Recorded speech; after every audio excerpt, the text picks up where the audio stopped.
Pilgrim Sumo. One example of many kit car reinterpretations of the famous AC Cobra 427.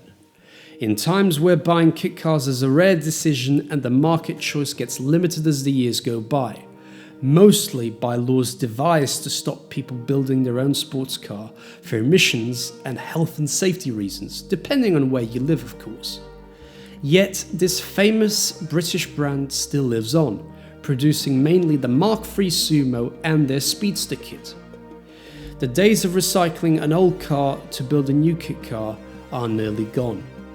Rare are the occasions where that is still possible and or feasible. My father took on this car purely with the sake of having a project. His main objective wasn't to recreate a perfect copy of the AC Cobra, but to build his own cheap, economical sports car with a classic 60s shape and giving it his own stamp. One day, the Kit Car magazine came into his hands and lo and behold, the Pilgrim Sumo SEV Special Economy version appeared. It was heavily advertised throughout it.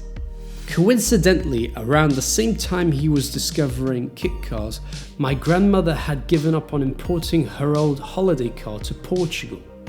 A left-hand drive 1975 full Cortina XL 1.6 litre.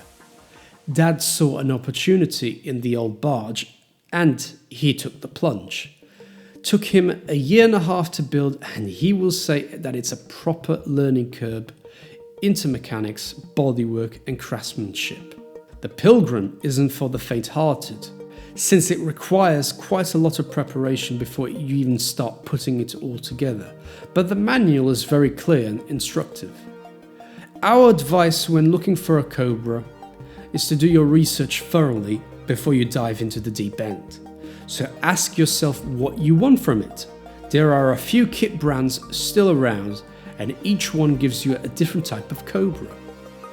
If you want an almost exact replica within Europe, probably get a Hawk or a Dax, but be prepared to sell a few organs throughout the build. If you want to go on track days or racing, get a Gardner Douglas. Dad chose the Pilgrim for the strength, safety, longevity and value for money when it was cheap. It is also the only Cobra on the market where they offer a properly galvanized, over-engineered chassis, a very heavy-skinned fiberglass body, plus many of the items are finished in stainless steel instead of chrome. We don't recommend buying unfinished projects due to the risk of missing parts or even unfixable mistakes done by the previous owners. If you do buy a complete road legal second-hand Cobra, make sure to study it well and see if it's put together properly. If you're clueless, bring a trustworthy mechanic along with you to survey the car.